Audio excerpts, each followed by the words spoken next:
gracias a todos por venir. Siempre me alucina mucho, ¿no? Cuando un viernes a estas horas viene la gente a presentaciones de libros. Digo, bueno, todavía se puede.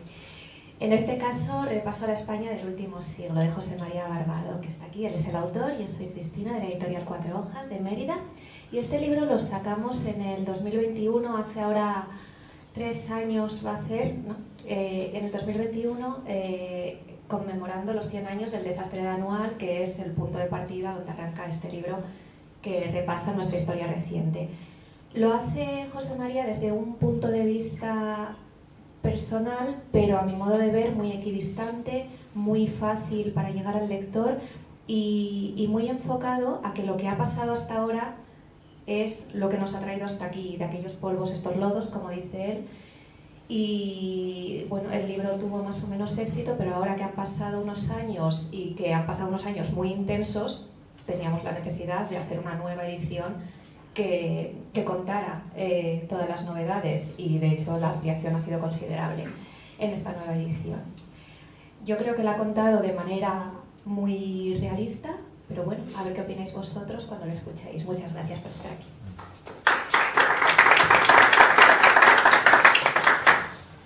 ¿Se me oye bien sin... o mejor así? Inténtalo sin micrófono. Bueno, gracias Cristina.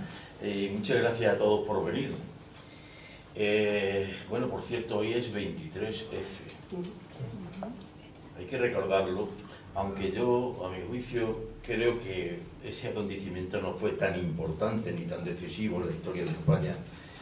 Pero claro, como no sabemos gran cosa y no sabemos cuándo lo vamos a saber, pues cada uno se imagine lo que le parezca. Tenemos derecho a imaginar, ya que no nos cuentan las cosas como sucedieron. Pero insisto que yo pienso que el tema del 23F es una cosa que si algún día se estudia, se verá que no era tan importante. Quizá había otras cosas por detrás que no lo sabemos. Pues bien, la presentación de este libro, si se le puede llamar libro, más que un librito, ni siquiera, o vamos a decir un folleto grande, obedece a una inquietud que siempre he tenido en mi vida profesional. Yo me he dedicado a la enseñanza. Realmente, el que lee este libro, que si le quitamos la introducción y la frase de entrada y un poco el epílogo, pues resulta que se queda prácticamente en nada. Y aquel que lo lea podrá decir, bueno, pues vaya tratado de historia este. Esto no tiene base científica, base histórica, le faltan citas, no tiene notas a pie de página, no tiene referencia, no tiene bibliografía. Bueno, señor, no tiene nada de eso. No tiene nada de eso. Simplemente pensé, digo, tal vez lo que hace falta es dejarse de datos, de muchos datos que adornan la historia, y a la vista de la deficiencia en la adquisición de los conocimientos de historia que hay, por muchos motivos, y sobre todo de la historia contemporánea, que por diversos motivos, uno de ellos es que no da tiempo a darla a los profesores. Cuando llega la hora de estudiar la época contemporánea, pues resulta que entre unas cosas y otras se va el tiempo y prácticamente se da como de pasada. Y por otra parte, tratar ciertos temas que son de vigente actualidad también supone un poco de peligro por parte del profesorado, porque no sabemos cómo pueden reaccionar los padres, y menos ahora. Entonces, esa idea que yo tenía se ha plasmado en este libro, y de manera que yo quería empezar la historia en algún momento determinado y no sabía cuál. Y la idea me lo dio un viaje que hice al norte de Marruecos. Como sabéis, Marruecos, sobre todo en la parte norte, ha tenido una relación con la península ibérica excepcional, desde siempre. Sabéis que en tiempo de cuando Augusta Emérita era la capital de toda Hispania, era no solamente de la península, sino también de Baleares y del norte de África. Eso fue en el siglo IV. Pero cuando el califato de Córdoba estaba en su pleno apogeo, también el norte de Marruecos pertenecía al califato de Córdoba. Y si seguimos, la historia está tan bien ligada que se puede decir que el estrecho de Gibraltar ha sido un sitio de ida y vuelta tantas veces que podemos decir que somos parientes, somos familiares. De hecho, muchos españoles tuvieron que abandonar su solar patrio por la intransigencia de aquella época y se llegaron a Fez, a Tetuán y a todas las plazas del norte de África, a Orán, etcétera, etcétera, huyendo de una persecución. Los primeros moriscos, los segundos moriscos, la rebelión, por ejemplo, que se hizo en tiempos de Abderramán III, que hizo que se fueran muchísimos nobles, muchísimos nobles que no estaban de acuerdo con la política del califa, en fin. Y si continuamos la historia, después de en la Edad Moderna, después de la Edad Contemporánea, con las ansias coloniales de los españoles, que habíamos perdido Filipinas, habíamos perdido Cuba, habíamos perdido las últimas colonias, y había un montón de oficiales del ejército que no tenían nada que hacer y que no se sabía qué hacer con ellos. Después de la conferencia de Algeciras, pues se determinó que España iba a poder administrar la peor parte de Marruecos, que es el norte, el Espinazo, además con unas tribus indómitas como son los rifeños, y que así ese prurito colonizador que tenía España, que lo había perdido en el año 98, pues podía continuar. Y así fue. Se otorgó una franja de terreno que iba desde aproximadamente Arcila, al sur del Arache, por encima de Rabat, hasta la frontera con Argelia. Y por el sur, al principio llegaba hasta Fez, pero después subió un poquito más arriba, y entonces toda esa franja, con la capital en Tetuán, y exceptuando Tánger, que era una ciudad internacional, excepto un breve lapso de tiempo que cuando la guerra mundial, Franco aprovechó para ocupar Tánger durante pocos años, pues ha tenido una relación porque nos atribuimos la potestad de administrar a una pobre gente que no sabían cómo administrarse ni cómo gobernarse. Y así ocurrieron varios hechos, como por ejemplo la creación de las minas del Rif, que fue muy importante, en la que tenían parte el conde de Romanones y tenían parte muy probablemente el propio rey Alfonso XIII. Y se fue instaurando una posesión colonial que se le llama protectorado, pero en realidad era una colonia. Hubo mucha resistencia por parte de los rifeños. Y entonces, en el avance que se hizo desde Melilla, que siempre ha sido una una ciudad española, desde hace muchísimo tiempo, desde el siglo XVI, pues las tropas españolas fueron avanzando hacia Lucema, que es una ciudad que se fundó en tiempo de los españoles, pero de tal manera y con tan poca habilidad que las tribus rifeñas se levantaron, acaudilladas por un tal Abdelkrim, que consiguió repeler el avance de los españoles, y no solo repelerlo, sino infligir la derrota más vergonzosa que recibió el ejército español en muchísimos años. pero claro, una derrota debido a la ineptitud de los mandos, debido a la mala preparación de los pobres soldaditos de reemplazo que les obligaban a hacer el servicio militar en África, como pasó con mi abuelo y con tantos abuelos de muchos, que no tenían dinero. Mi abuelo era resinero, el pobre hombre pues no tenía dinero para librarse de la mili. Y entonces pues fue obligado. Los que tenían dinero pagaban un dinero y evitaban hacer el servicio militar. Bueno, pues con esos mimbres se constituyó un ejército de desarrapados que calzaban abarca y que no tenían casi formación y con unos mandos ineptos y corruptos, como se dice por ejemplo en muchos libros que hablan sobre ello. La fuerza de un rebelde, por ejemplo, de Arturo Barea, que recomiendo vivamente que leáis. Pues le infligió una derrota tan grande que fue absolutamente vergonzosa. En la llanura de Anual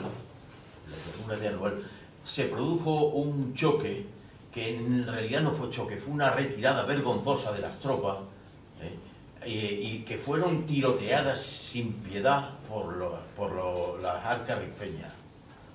Y en su repliegue hacia Melilla murieron, dicen, que unos 13.000 soldados españoles. Soldados y mandos. Muchos mandos incluso se arrancaban las insignias para evitar ser sorprendidos por los rifeños y para que sufrieran un tormento. O porque normalmente lo que hicieron era degollarlos directamente, que eso fue también una salvajada. Eso fue un acontecimiento importantísimo en la historia de España y que de lo que no se habla. Y sucedió en julio de 1921. Con motivo de ese centenario, digo, pues aquí puede empezar la historia. Porque no fue un hecho que no tuviera trascendencia sobre la historia de España, como veremos más adelante. Tal fue la magnitud de la catástrofe, que se le llama desastre de Anual, y que yo aprendí de soslayo prácticamente. Apenas se hablaba de eso en los libros de historia, porque claro, en tiempo de Franco no se podía permitir contar una historia tan denigrante como lo que sucedió en aquella época. De hecho, Franco, Sanjurjo y un montón de gente, como Primo de Rivera, participaron en esa guerra. Después, gaseando a los rifeños, eso sí. Y así, al final consiguieron domesticarlos.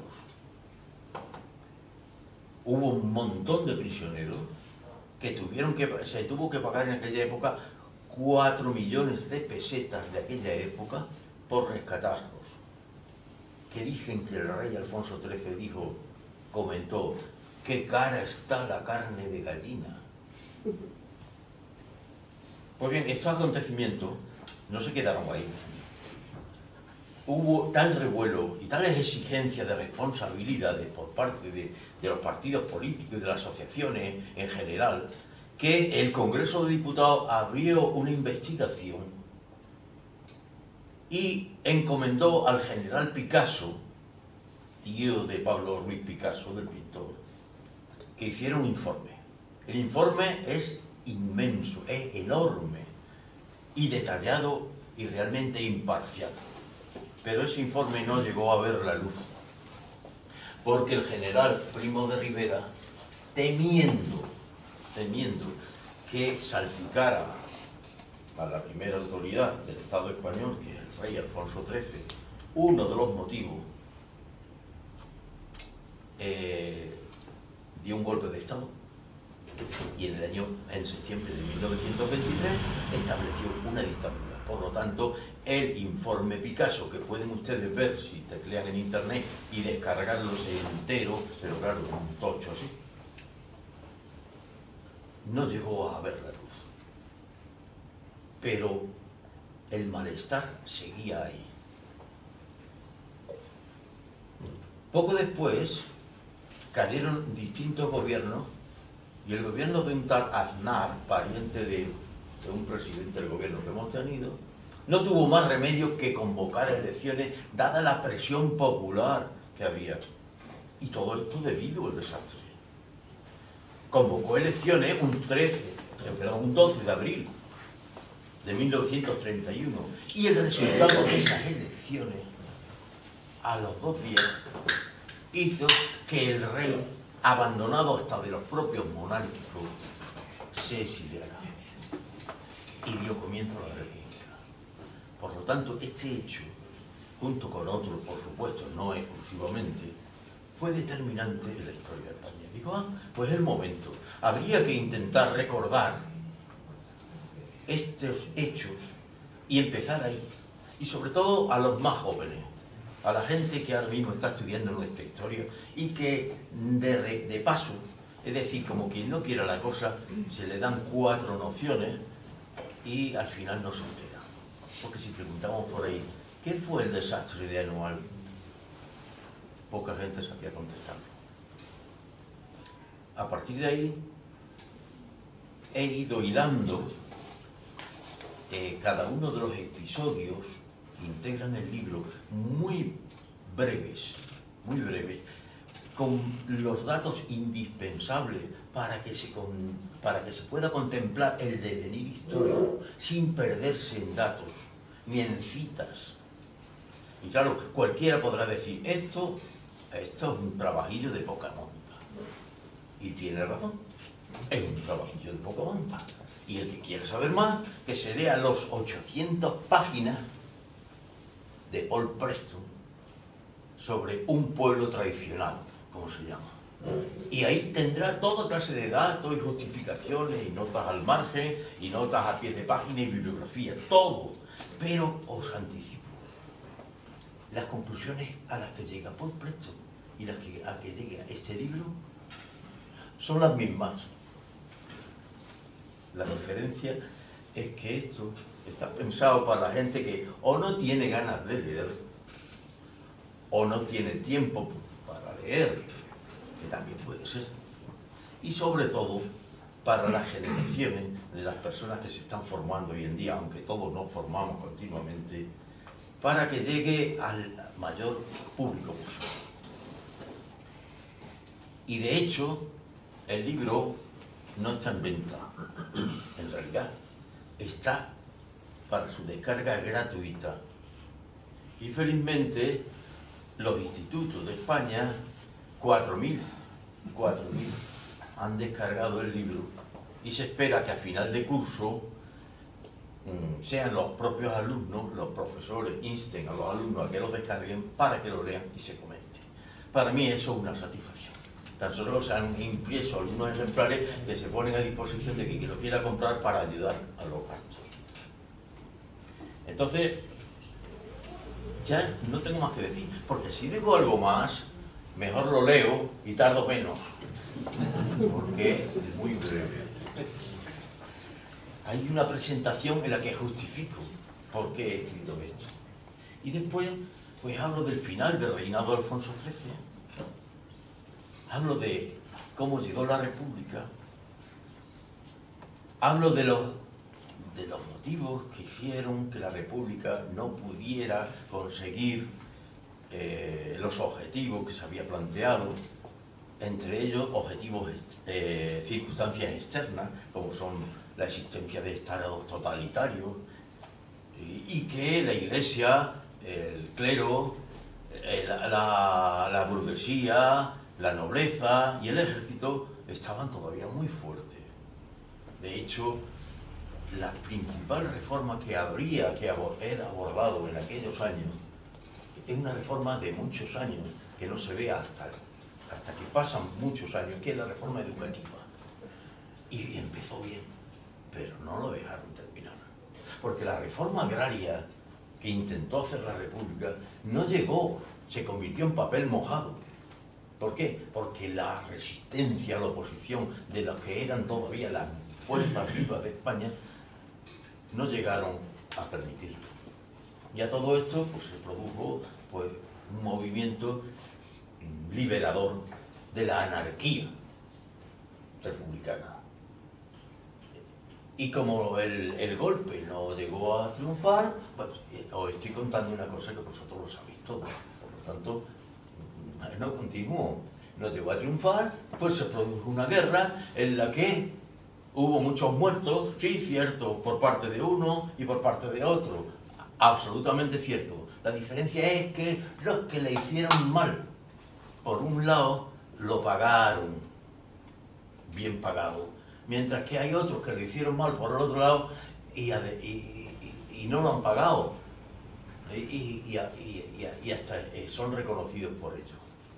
Esa es la única, esa es la diferencia, junto con otras. Porque muchas de las cosas que digo probablemente algunos no estén de acuerdo, o quieran apostillar algo, o quieran matizar. Todo es matizable, todo se puede apostillar, todo se puede decir. No pretendo crear polémica, yo simplemente digo. Y sobre todo, hago especial hincapié en qué pasó después. Vino la dictadura de Franco y analizo todos los hechos que tuvieron lugar durante la dictadura. Y continuamente se está hablando de que efectivamente hubo cosas que fueron, podamos decir, positivas dentro del campo económico, por decirlo así, aunque la represión era brutal, aunque estábamos en lo que se llama una España gris. Y continúo con la muerte de Franco. Y ahí me extiendo un poquito más. Muere Franco y hago un análisis de realmente qué es la transición y qué alcance real ha podido tener la transición. No voy a destripar el libro, pero conviene que lo leáis para que podáis decir este tío no tiene razón, o cualquier otra cosa. Porque aunque yo he procurado ser lo más imparcial posible, una persona no puede evitar escribir o decir las cosas, sobre todo las que tiene en su entorno inmediato, no puede evitar tamizarla con el prisma de su propio modo de ver las cosas. Pocos historiadores, que yo sepa, pueden escribir imparcialmente, sobre todo de las cosas que suceden en su entorno temporal inmediato. Puede hablar con imparcialidad de hace muchos siglos, pero en los años que rodean al historiador es imposible, porque uno piensa, porque uno cree que las cosas fueron así y podían haber sido de otra manera. Se dicen los hechos, se analizan las consecuencias. Y ya digo, poco más tengo que decir. Tengo una chuletilla aquí, porque ya con la edad se me pasan ciertas cosas, las cosas como son. En los últimos años lo analizo, lo desmenuzo un poco más. Sí, ahí doy más datos, porque conviene que los estudiantes puedan no solamente de oídas, sino que lo estudien. ¿Cuál fue el devenir a partir de la transición y de la ilusión, por ejemplo, que teníamos todos los españoles en el año 1982? Que pensamos que en esa época ahí se había acabado ya realmente la dictadura. Ahí es donde había que empezar de nuevo, con un partido político que no tenía nada que ver con los anteriores. Y bueno, y la desilusión que pudimos tener algunos cuando los acontecimientos no se desarrollaron de esa manera. Analizo también los años del toma y daca, del PP, del PSOE, y los últimos años de Sánchez también. Llego hasta las elecciones generales recientemente celebradas. Y con esto lo que pretendo es aportar un granito de arena en el estudio de la historia, algo que me ha apasionado desde antes de jubilarme en mi carrera profesional, y creo que lo que procede ahora es que vosotros me hagáis algunas preguntas. Sí, no voy a dar la paliza leyendo nada, pero sí os voy a leer un par de párrafos nada más. Ya nos lo hacía ver Gerald Brennan en su Laberinto español. Esto es para reflexionar un poco. Desde 1788, fecha de la muerte de Carlos III, el político, el mejor alcalde de Madrid, ningún rey español ha terminado sus días en el ejercicio de su cargo. Ha habido dos excepciones, que al ser revisadas, confirman que en estos dos casos también podría haber sucedido así. Por ejemplo, Fernando VII, llamado el Deseado, antes de terminar la Guerra de Independencia, porque después fue llamado el Rey Felón, y según los historiadores, el peor rey que ha tenido la historia de España. Pudo terminar sus días como rey por el apoyo que tuvieron los 100.000 hijos de San Luis, que mandaron los franceses, sino probablemente por los liberales o por los carlistas, por los partidarios de Carlos, pues podía no haberlo terminado. El otro rey que terminó como rey, que murió, fue Alfonso XII, pero murió muy joven. No tuvo tiempo de ver las idas y venidas de los gobiernos de Cánovas y de la alternancia de los partidos liberales y los partidos conservadores. Su madre, Isabel, fue destronada por la Revolución de 1868. Murió exiliada en París. La implantación de la monarquía electiva en Amadeo, en la persona de Amadeo I, el electo, fue un fracaso. Bueno, Carlos IV, el padre de Fernando VII, tampoco terminó sus días. Fue destituido por Napoleón.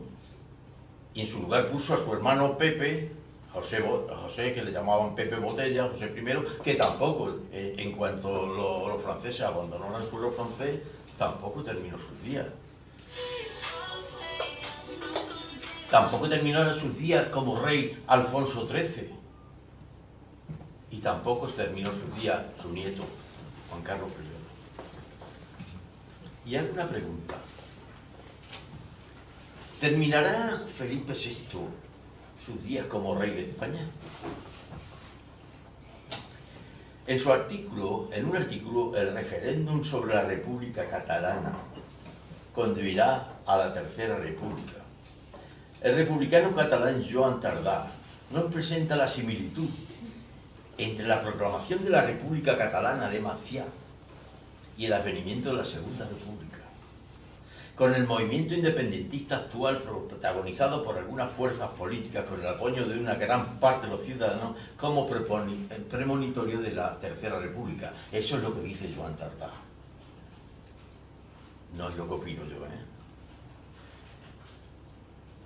Los que no son partidarios de la desintegración, los que no somos partidarios de la desintegración, sino de todo lo contrario, pero que sí somos incondicionales del derecho a decidir, que no votamos la Constitución porque no habían nacido unos, o porque no tenían edad, o porque, entre otras cosas, no consagraba el derecho a la autodeterminación, aunque fuera con cierta garantía, pueden estimar, eso lo dice Joan Tardà, que tal vez no faltaría mucho para que Felipe VI sea despedido de su cargo de forma democrática, sin violencia, sin trauma, sin aspaviento, agradeciéndole los servicios prestados y con derecho a cobrar el subsidio de desempleo. Y que la institución que deja vacante pueda ser una república que aúne a todas las naciones de España, aglutinadas en torno a un superestado que contemple las particularidades históricas de cada una, sin artificios autonómicos del café para todos, incluyendo a la vecina Portugal si ellos quieren, y dentro de una auténtica Unión Europea de los Ciudadanos. Otra de las conclusiones que saco es que después de tantos años transcurridos, el país sigue impregnado de un franquismo sociológico que se mira en la expresión atribuida al propio Francisco Franco: haga como yo, no se meta en política. Esta situación, buscada y conseguida por las élites, que son las que a fin de cuentas siguen controlando el país, ha creado una base social amorfa, deformada y desinformada, que por los medios paniaguados del que ya llamamos régimen del 78, heredero del franquismo, que son los más en este país, que las fuerzas progresistas han producido un atocinamiento del que son un ejemplo visible las expresiones frecuentemente usadas de "yo no me meto en política" o "todos los políticos son iguales", en la ignorancia de que si el pueblo no se mete en política, siempre habrá alguien que haga política por el pueblo, y no precisamente en beneficio del pueblo. Indudablemente esto puede estar, la gente, podemos tirarnos días y días debatiendo sobre ello. Es una manera de pensar y así lo transmito. Quisiera hacer una reflexión final, y es que esto constituye para mí una aportación, una especie de granito de arena en algo que tenemos que hacer, que es muy importante, que es que la única manera de salvar las cosas es mediante una inversión a largo plazo, que es la educación. Requiere mucho tiempo la educación para ver las mejoras, porque mientras que la educación para uno se trata de un derecho universal de todos y todas, que deben tener forma de lo que un individuo puede llegar a ser desde su nacimiento, que no dependa de la situación económica de los padres. Otros entienden la educación de una élite como medio para mantener la supremacía de un grupo social. Y las administraciones, que se llenan la boca de que la educación es algo muy importante, no lo demuestran a la hora de la asignación presupuestaria correspondiente. En fin, las conciencias, para mi juicio, están adormecidas. Son lo que quieren que seamos. ¿Hay alguna forma para cambiar esto? Pues no tengo ni idea. Lo que sí me parece claro es que tal como vamos, no podemos sumar éxitos en la lucha porque la humanidad sea más igualitaria. Y dicho esto, pues ustedes tienen la palabra. No tengo más que decir.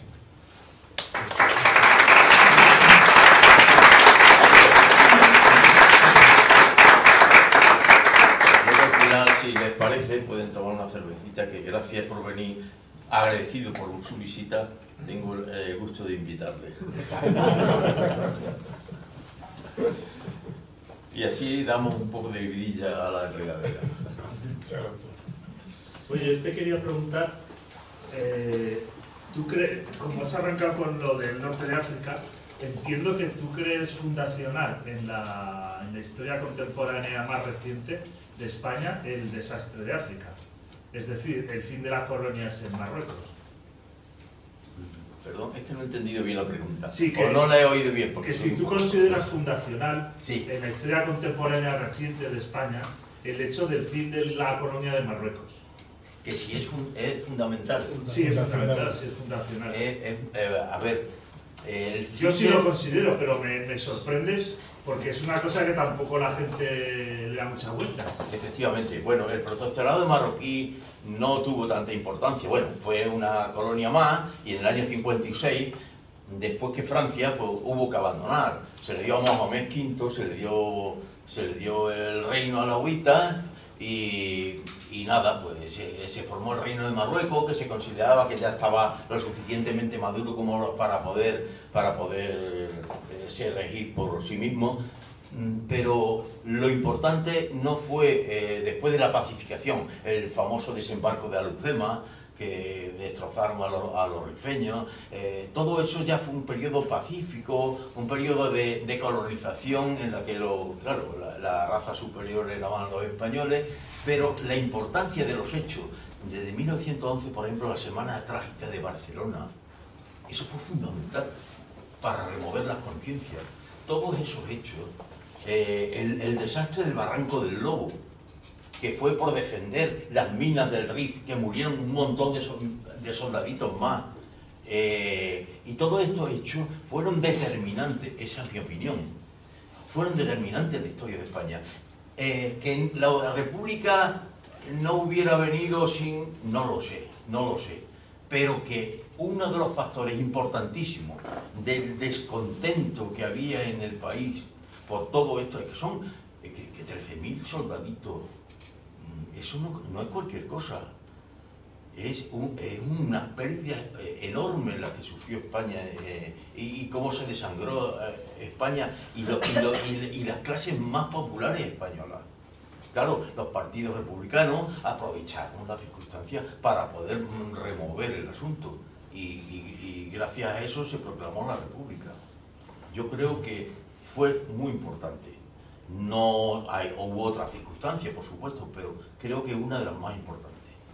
Es que si te interesa el tema, hay un libro que seguro que no has leído, ni nadie aquí porque se tradujo al castellano hace tiempo, pero no en los círculos en los que se suele mover la historiografía española. Se llama Como moros en la niebla. Es un libro de Joseba Sarraonandia. Y es un libro fundacional. Entonces, explica un poco la construcción de lo europeo frente al otro. Sí. Y el otro del español siempre ha sido el moro. Sí. Entonces es edificante, o sea, leerlo. Yo se lo aconsejo a todo el mundo. Está en Editorial Pamiela, sí. Y son cientos solo en notas creo que son 400 páginas. Tomo nota. Porque, sí, luego te lo paso. Porque yo he leído muchísima literatura sobre el tema, sí. de Imán, de Raúl J. Sender, es la que he dicho de Arturo Barea, La forja de un rebelde imprescindible, el Blocao, que es el sistema de fuertes que habían establecido, unos fuertes que defendían el territorio, el desastre de Anual, 100 años de Anual. De hecho, apenas se ha hablado en el año 1921, que fue el centenario de Anual. No sé si vosotros creéis que se habló lo suficiente de ese acontecimiento. Pues no. Algún estudio, algo en julio, algún libro que ha salido, pero poco. Se ha silenciado. Eso parece como correr un estúpido velo sobre una historia que para nosotros nos resulta incómoda. Bueno, señor, eso hay que ponerlo para que la gente lo conozca. Y eso es lo que pretendo en esto. ¿Has tomado en cuenta, digamos, de alguna manera el cambio de paradigma que ha habido desde la época de Reagan hacia acá, cuando el neoliberalismo se ha impuesto en muchos de los estados a nivel mundial? Y cómo ha cambiado eso la dinámica de la pérdida de poder de los estados a favor de la ganancia de poder de las grandes compañías, que en la actualidad tienen una capacidad económica y estratégica mucho mayor que algunos de los estados, y que influyen de una forma determinante en cómo se desarrolla en la actualidad del mundo? Vaya, esto no se analiza, porque eso es algo mundial. A partir de la caída de la Unión Soviética, la victoria del capitalismo, del neocapitalismo, el neoliberalismo, ha sido por goleada. Es decir, cuando existían los dos bloques, pues había una especie de contención. El capitalismo era un poquito más condescendiente para evitar que ciertos países se pudieran pasar al otro bloque, etcétera, etcétera.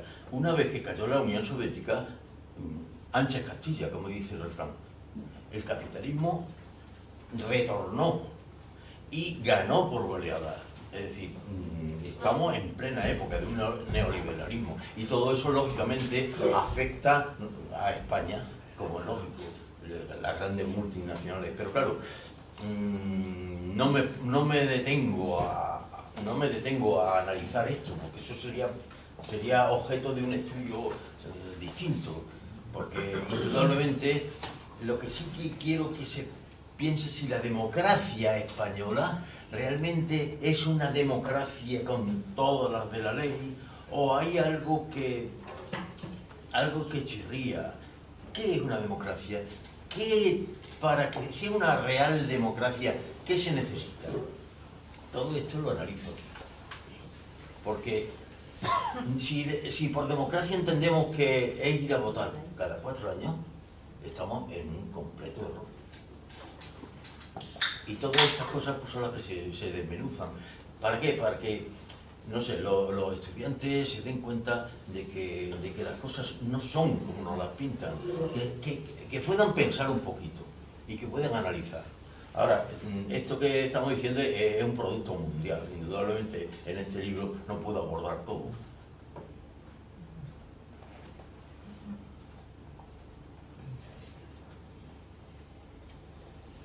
Sí.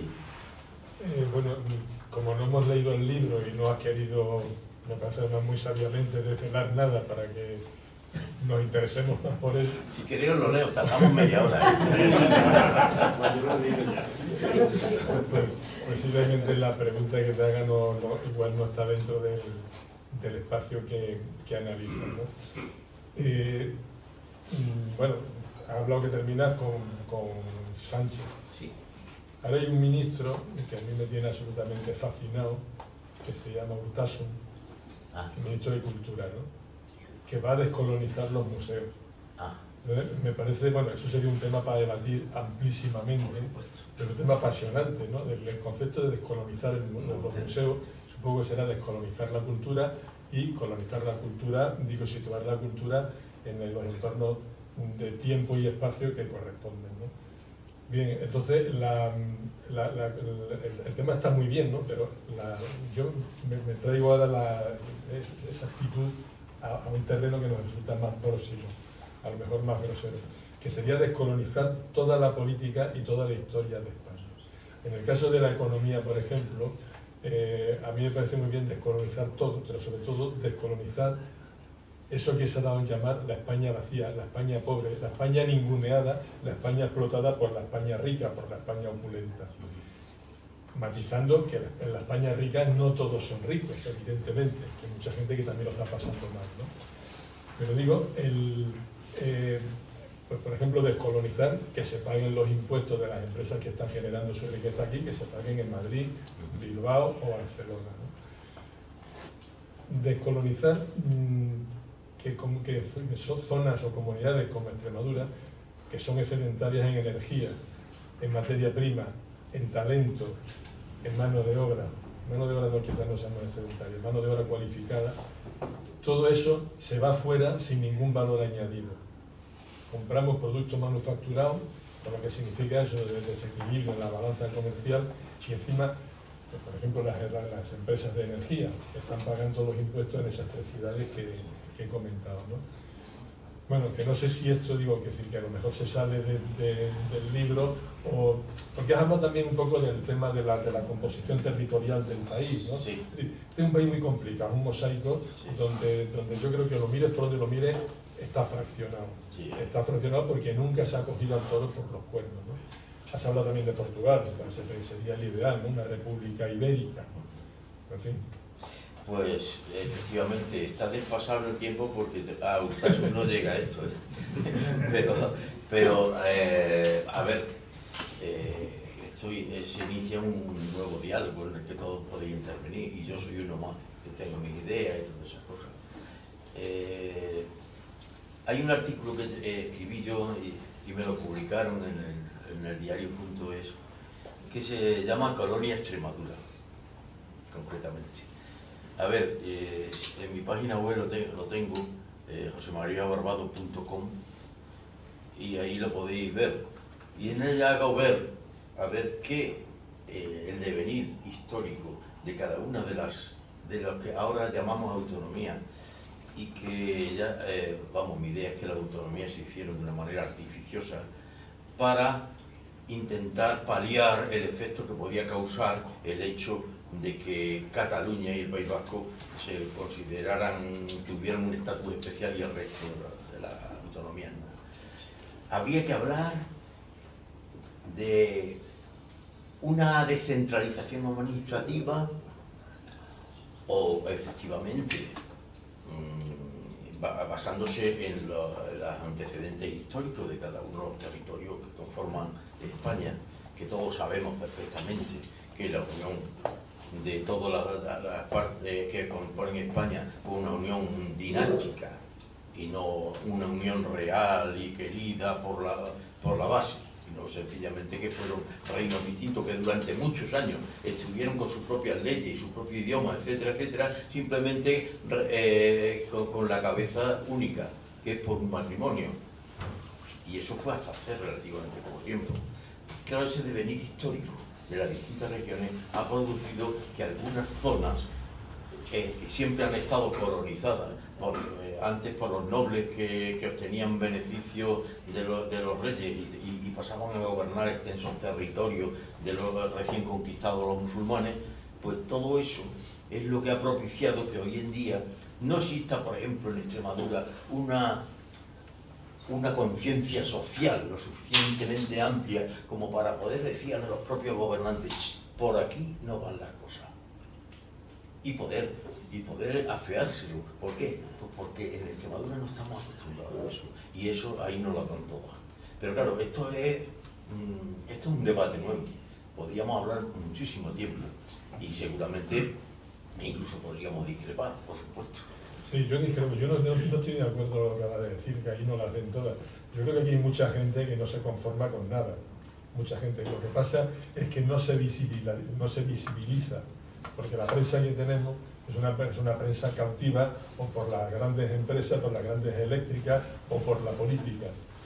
De hecho, bueno, pues aquí yo tengo, cuando voy por motivos profesionales o de amigos o personales a Madrid o a Cataluña, por ejemplo, aquí no saben que hay una plataforma que lleva una lucha titánica contra una multinacional porque quieren abrir una mina de litio a cielo abierto al lado de Cáceres. No lo saben, pero es que no lo saben ni aquí.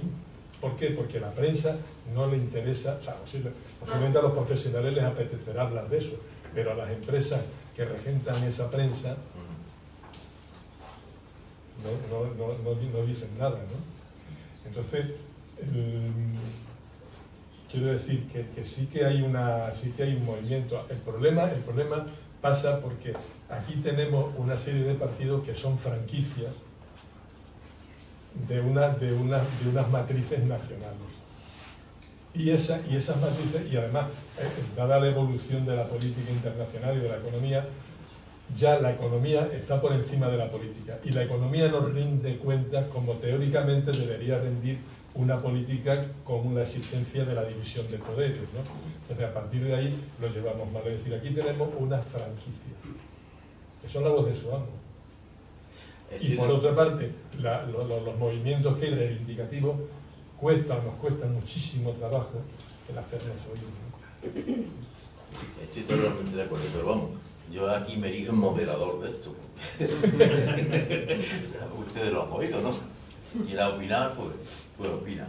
Yo creo que referente a lo que estaba comentando Damián y lo que hablabas tú acerca de los medios de comunicación y todo esto, no es más que una consecuencia más de ese cambio de paradigma, ¿no? De cuando los medios de comunicación, que se supone que deberían ser un elemento que siempre sea crítico respecto al poder y que de alguna manera saque a la luz las realidades que se viven en determinados territorios, en determinados sitios, ya no cumplen esa función, porque ya han pasado a ser parte de esas grandes corporaciones que están determinadas simple y sencillamente por los intereses de los accionistas, que tienen que ganar un dinero, que se tiene que invertir en un lado o en otro. Y cuando un diario de alguna manera publica algo que va en contra de los intereses de sus accionistas, pues simple y sencillamente desaparece. O simple y sencillamente es una información que es completamente prohibida, y no se puede seguir. Entonces, esa función que cumplía la prensa hace tiempo ha dejado de ser tal. Ya son simples comparsas de los grandes medios, de los grandes capitales, que son los que al final determinan lo que tienes que ver, lo que tienes que comprar, dónde tienes que vivir, dónde tienes que viajar, cómo te tienes que casar, de qué forma tienes que vivir. Y claro, eso viene a que los movimientos, lo que hablaba también, ¿no? Los movimientos sociales, que de alguna manera son los que dan cara y presentan otra alternativa distinta a la que estos grandes conglomerados económicos están imponiendo, pues lógicamente nos aplastan y nos desaparecen, porque basta con que pongan Operación Triunfo en la televisión para que la gente, en su mayor parte desafortunadamente, ponga su atención a eso y sea el tema de conversación en el bar a la mañana siguiente, y no lo sea otros temas que son fundamentales. Y nuestros políticos son otros que también día a día, en vez de estar hablando de los problemas que realmente importan en el país, pues están hablando de una serie de anécdotas que no son más que puras cortinas de humo para que el sistema siga funcionando, ¿no? Como tal. La prensa que está subvencionada y que depende de dinero para que funcione por una corporación, incluso por un gobierno o incluso por cualquier empresa, no puede ser libre. Y como no puede ser libre, pues tendrá que estar al dictado del que le diga. Eso está más claro, claro. Si no existe una prensa independiente, es imposible. Pero como no existe una prensa independiente porque no tiene medios para poder hacerla, hay, con excepciones, las hay. Pero claro, llegan a menos gente, pues estamos invadidos totalmente.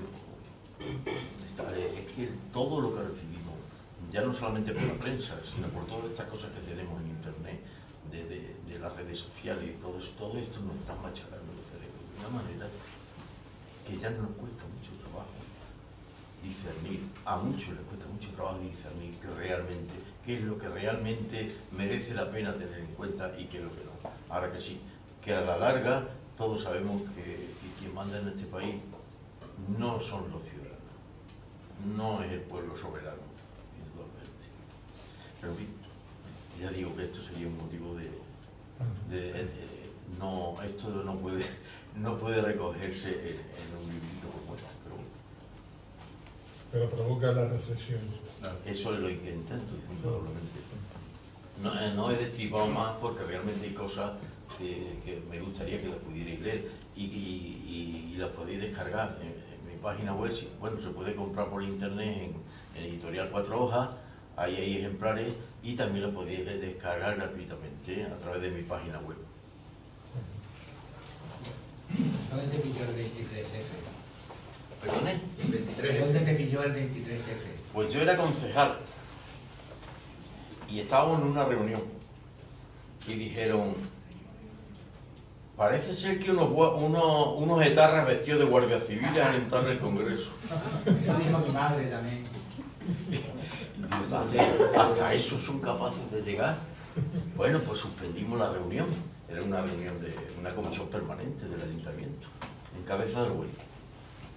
Y entonces, pues nada, pues inmediatamente lo dejamos y llegamos a un bar a ver la televisión. Se había suspendido todo, etcétera, etcétera. Y entonces pues hablaba, yo estaba en el Partido Socialista, en fin, ya no lo soy. Entonces, ¿qué pasa? Que mi padre, que fue combatiente republicano, que fue condenado a la cárcel por auxilio a la rebelión, por Franco, y que estuvo en la cárcel y tuvo que hacer 2 veces las oposiciones de magisterio y que, vamos, las pasó muy mal. Rojo, vamos. En el 18, el 18 de julio estaba de vacaciones. Pues resulta que estaba de alcalde entonces. Y dice: qué mala suerte tengo, por Dios. El 18 de julio me pilla y me tengo que ir por pie. Y ahora me van a pillar otra vez. El pobre hombre no durmió. No durmió. Yo no llegaba a creérmelo del todo, porque digo, la situación internacional no es la misma que había cuando el 18 de julio. Esto no puede prosperar.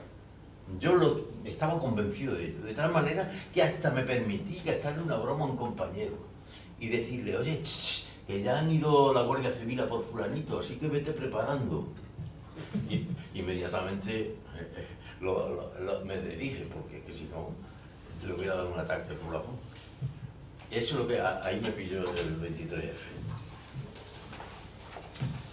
Volviendo un poco para atrás, yo entender de que no existía una democracia auténtica, ¿no? ¿Qué es para usted una democracia auténtica? Si A ver, alguna vez la democracia perfecta es una utopía, indudablemente. Pero hay que basarse en unos parámetros mínimos de formación e información ciudadana. Si la gente, como dice, a mí la política, los políticos son todos iguales, ¿qué es lo que quieren que pensemos? Es que para poder manipular, lo que tienen que hacer es que nosotros echemos peste de la política y los políticos. Y claro, estos políticos que están a las órdenes de quien realmente es el que tiene la batuta, estos políticos se convierten en profesionales de la política. Pierden el sentido de servicio público que es la política. Y los ciudadanos pierden la confianza en esos que tienen que realizar el servicio público. Y cada vez la brecha entre los políticos profesionales y los ciudadanos es mayor. Y eso es lo que le interesa al poder. Y para que haya una auténtica democracia, esto es una opinión mía, gobierno del pueblo, es que el pueblo tenga claramente y sepa realmente qué es lo que le interesa y se mueva. Y que haya una participación mucho mayor, pero que tenga una formación e información adecuada e independiente. Pero si no tiene formación, porque es que nos tienen deformados, y si encima nos meten para el cuerpo la información que quieren, no tenemos la suficiente independencia y el suficiente criterio, metámonos todo, para poder decidir qué es lo que nos conviene. Y entonces, pues, la democracia es muy incompleta. Y el problema, entre otras cosas, es la desinformación. Efectivamente. Yo voy a aportar una cosa que estoy hablando de esto. Creo que es fundamental en la democracia, por lo menos yo lo he dicho de menos mucho, es la participación ciudadana. Es decir, que la información muy bien, que sea correcta, que haya buenos cauces, pero los ciudadanos tenemos que participar. Tiene que haber cauces de verdadera participación. Y es que aquí ni siquiera puedes hablar con concejales, con el alcalde. Tenía que haber una forma de que el ciudadano manifestara lo que necesita en su calle, en su barrio, y diera su opinión sobre cosas. Y eso no se escucha, te remites solamente o te quedas con lo que tú decías antes. Cada 4 años meter una papeleta. Lo que dice que si el pueblo que no hace política, alguien hace política por él, y no en su beneficio, sino en el beneficio del que está haciendo política. Eso es indudable. Ahora hay muchos agricultores de todas las comunidades manifestándose y tal y tal y cual. No he visto a ningún marroquí, ni ningún senegalés, ni a ninguna rumana, ni ninguna polaca protestando, que son los que están trabajando en el campo. Ajá. Es que esa protestación complicada. Sí, es un poco complicado.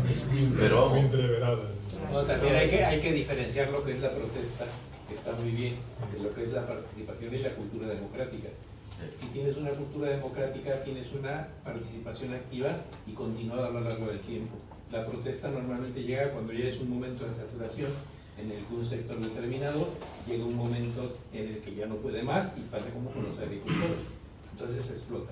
Pero si tuviéramos una cultura democrática en la que estuviéramos formados a lo largo de toda nuestra vida, entonces aprenderíamos los mecanismos para poder decirle al político de turno lo que está exigiendo tu ciudadanía, y empezando por los niveles más inferiores en este sentido, desde el punto de vista de un ayuntamiento. Aquí poca gente conocemos que podemos tener una capacidad de ir con nuestros concejales que nos están representando, para poder exponerles nuestra problemática y exigirles una solución de acuerdo a un programa político que presentaron en su día, y al cual tienen que responder. Como no lo hacemos, es lo que dice el compañero, pues ellos manga ancha a lo que tienen, un pueblo que tiene una cultura democrática, y los hay, porque hay gente que lo hay. Estados Unidos, por ejemplo, es un sitio que es muy criticado, pero los estadounidenses llaman a sus representantes cada X tiempo para que les rindan cuentas de las promesas electorales que han hecho. en sus pueblos. Yo he vivido en Estados Unidos y lo he vivido. Llaman al representante y le dicen, prometiste una carretera en tal sitio. ¿Dónde está la carretera? ¿Cómo va el tema de la carretera? Y el representante tiene que dar cuenta y tiene que decir, pues vacía, no es perfecto porque nada es perfecto. No, nada es perfecto. En Suiza, los cantones, es otra forma de representación en la que la gente tiene una participación activa. ¿Por qué? Porque saben que funciona. ¿Por qué aquí no participamos activamente en política? En la cultura democrática de que deberíamos de tener. Primero, porque los políticos no están interesados en que la tengamos. En la pasada legislatura, aquí en Mérida, hubo una oficina de participación ciudadana y la Junta de Extremadura también tuvo en la anterior legislatura, no, en la pasada, 2 legislaturas anteriores, una oficina de participación ciudadana que se supone que tenía como objetivo en que se motivara a la ciudadanía para la participación. De hecho, hubo aquí una serie en Mérida y en Extremadura también, me parece, de convocatorias para que la gente aportara acerca de los presupuestos y que hiciera aportaciones. No sé si lo recuerdas, Manolo. La participación es nula. ¿Por qué? Porque la gente no está, primero, no está enterada y segundo, no tiene la cultura de esa participación.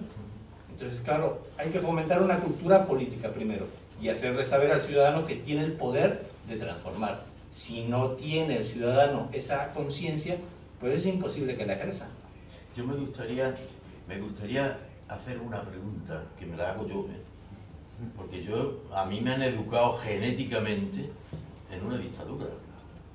Y yo me hago la pregunta, ¿realmente yo soy demócrata convencido y culturalmente demócrata? Porque a mí me cuesta mucho ciertas cosas, porque hemos sido educados, los que hemos vivido la dictadura. Los que no han vivido, los que no han nacido en la dictadura, tal vez sea otro proceso el que ha habido, que es el proceso de que tampoco se ha educado en democracia a los padres, y esos padres no han educado en democracia a los hijos. En fin, es todo un cúmulo de cosas que hace que nos pensemos realmente si somos o no somos demócratas. En el fondo, aunque nos digamos demócratas porque respetamos los resultados de las elecciones. Es una reflexión que tiene que hacer cada uno para sí mismo. Respondo un poco a este señor. Vale, la participación ciudadana. Ahora mi pregunta es, imagínate, ¿no?, que todo el mundo participa y exige a los líderes. Y ahora, ¿cuál sería la respuesta de los políticos? ¿Harían caso a la ciudadanía?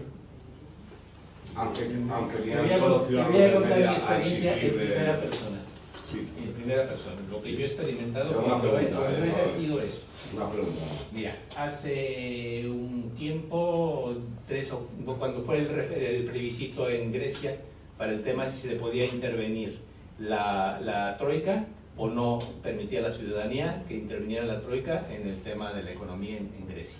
Aquí en el Teatro Romano hicimos una manifestación con una bandera, ¿vale? Yo salía al escenario en una de las representaciones y pasando por el escenario al final, a la salida, llegó uno de seguridad y me sacó del escenario y cuando ya no estaba visible, me golpeó, ¿vale? Cuando no estaba visible. Bueno, pues ya está. Yo creo que yo sabía que a qué me estaba exponiendo, a que me expulsaran porque no era una cuestión, pero no que me golpearan. Eso no. Entonces, ¿qué pasa? Yo me podía haber quedado callado y la gente que iba conmigo también se podía haber quedado callada, pero no nos quedamos callados. Lo que hicimos fue ir a la delegación de gobierno, pedir una cita con el delegado de gobierno y denunciar esa situación.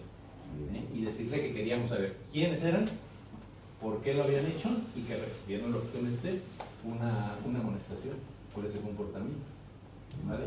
Entonces, no es fácil ejercer, no es fácil porque lógicamente yo estaba cometiendo un acto que yo sabía que no era un acto que se tenía que ver en ese sitio, pero lo realicé.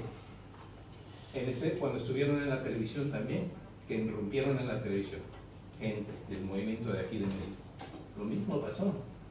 La gente irrumpió, estuvieron en juicio, al final se prolongó durante mucho tiempo, pero ejercieron su poder como ciudadanos y lo demostraron y lo exigieron que de alguna forma y cambiaron algunas cosas. No te voy a decir que fue una revolución, pero yo me acuerdo que Vara, cuando Podemos ganó escaños aquí en Extremadura, se reunió con ellos en una urbanización. No me acuerdo exactamente. Pero ¿qué pasó? Tuvieron que escuchar, tuvieron que reunirse, tuvieron que hablar, más acertado, menos acertado.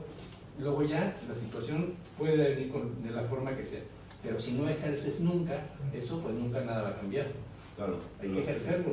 Tú hablabas antes de mecanismos que al fin y al cabo están diseñados por los propios políticos, ¿no? Como es la Oficina de Participación Ciudadana. Y mi pregunta es, con ese mecanismo, ¿qué se consigue? Pienso que nada, ahora lo que tú estás hablando, que has hecho en el teatro, claro, son cosas más visibles, espectaculares y a lo mejor son... Sí, pero ¿entiendes lo que te decís? Que los mecanismos, muchos de los mecanismos que ponen a nuestra disposición no funcionan a la hora de la verdad. Bueno, no a eso me refiero. no ejercemos. Creo yo que no funcionan. No ejercemos. Si nosotros ejerciéramos, funcionarían. Porque si ejerciéramos todos. Claro, bueno, todos. Una mayoría. Todo es imposible. Pero, bueno, pues nada. A lo mejor te hacen caso, pero... Víctor, ya podíamos estar eternamente hablando, porque es que el tema da mucho de sí. Lo que me queda por decir es que os agradezco vivamente vuestra presencia y nada, que aquí me tenéis para lo que queráis. Muchas gracias. Muchas gracias.